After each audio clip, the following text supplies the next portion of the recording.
The Christmas Eve special here on BFBS, and I'm actually in Ken and Deirdre's living room at the table with my cup of tea, like they do in Corrie, with William Roach, who plays Ken Barlow, which... Yeah. And you're eating your Christmas dinner. I'm actually having my Christmas lunch provided for by Granada, so if you don't mind, I'm eating while we're being interviewed. No, this is perfect. You've even got sprouts, which I'm good to see. I love sprouts. Do you? I really...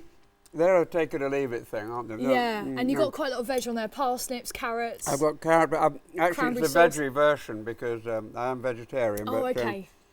But everything else is all Christmassy. So you don't obviously eat your dinner all the time at this table. You do in the soap, Corrie. Normally, we only eat prop food that they bring in for the scene, and we'd like to have eggs on toast whenever we can because it's easy. This is actually my real Christmas dinner. From the canteen. So this is just one Christmas dinner from Coronation Street. Yep. Love it. So and it is actually our lunch hour, and I've got a scene to learn before we start again at 2 o'clock, but don't let that get in the way. Get in the way of anything. Now, we were in here earlier seeing a very heated scene. There's going to be some good storyline action in February time, isn't there? Yeah.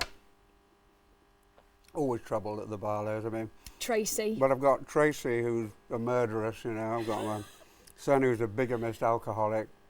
So we'll have a happy Christmas, you can imagine. So what's been your most memorable scene in this set right here? In this set? Yeah. Oh, wow. I mean, you've been... Well, I remember one where I had a long scene with Deirdre when we were rowing, nothing new there. And at the end of it, the table was laid for dinner, and I picked this very table up and threw it over. And we couldn't rehearse that, and they didn't know what was going to happen. So when we got to that bit of the scene, I just did it. And the camera, everyone, but it was good, it was great. Now, let me tell you, this table... These chairs and that sideboard are actually from episode 1, 50 years ago. They're the original, they were Albert Tatlock's.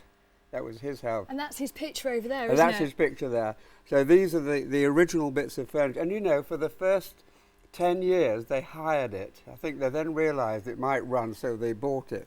So yeah, they're actually original. And behind us, I'm not being funny, but come on, I mean, we've got this like full deck CD and vinyl deck record player. I mean, I've forgotten what it's called. I haven't seen one that ancient for so long. Do you not think for Christmas... I'm afraid Ken is a little bit behind the times. He tries to keep up with things, but and I'm frightened of using it anyway. We just sort of do that and do something with it.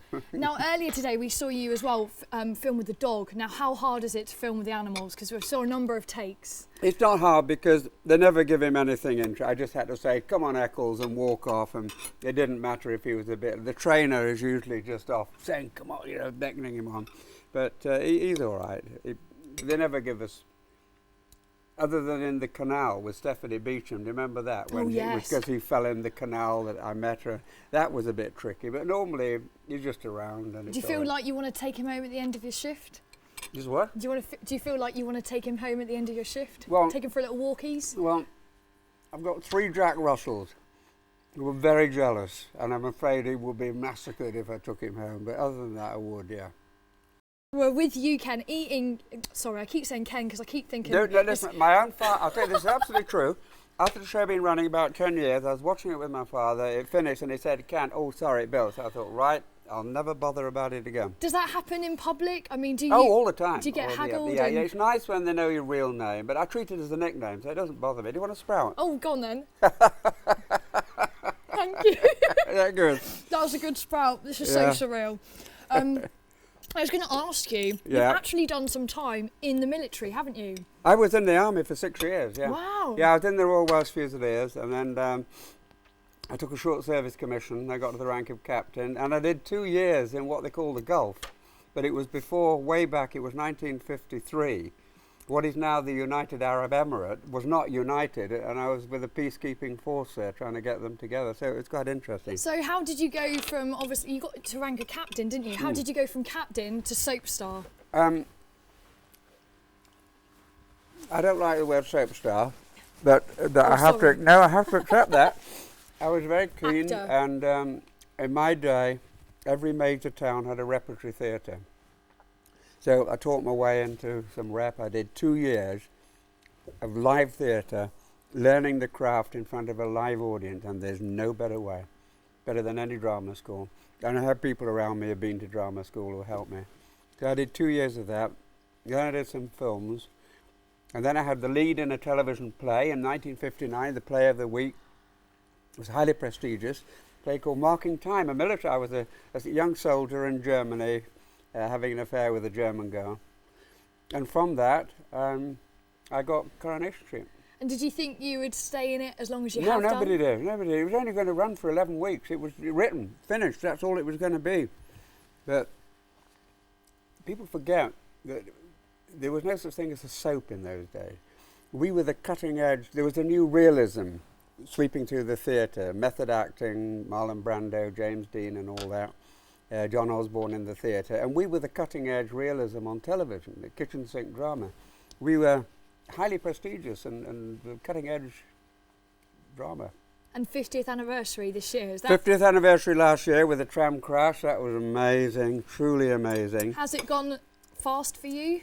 Oh, absolutely. I mean, just like life has gone fast. It's just 50 years has zoomed by. It's only when you look back and you see, you like to think you haven't changed, don't you? But when you look back and see the old photographs, you realise you have. And what's it like for you? Is it like having two lives? Not really. Over the years, Ken has become more like me, so I don't have to put on anything. And I just come in and I have to like and understand Ken, which I do, and that's fine. And so long as the writers have written something that I believe that Ken would do, I don't have a problem. And is that obviously a good future for Ken and Deirdre? They've been through a lot through their There's a past. difficult future, but that's what you want. Yeah, No, well, we want good storylines. Dysfunctionality is the order of the day. Yeah, we want problems galore with Peter and Tracy and the children are great. Little Simon and Ellie, they're wonderful. So, yep, long may it rain. And also the musical this year as well. Yeah, that's great. Trisha Ward, who's written it, is wonderful. The music is great, and I'm going to be involved in that as well, which is going to be really, really nice with Paul O'Grady. So I'm looking forward to it. The play was brilliant too, but the musical will be really good. Right, now I know as you're tucking into a nice Christmas dinner, there's going to be troops all overseas that watch you, and you're that bit of home that they get to see on the TV screens via BFBS. So have you got a message for them this Christmas? For all the soldiers yeah. I know what it's like being away at Christmas. I had it, but I wasn't quite in the conditions that some of you are in now. So I just want you all to know we really care about what you're doing and we appreciate what you're doing. And well done and keep it up. And I hope you manage to get some sort of good Christmas. So, Merry Christmas.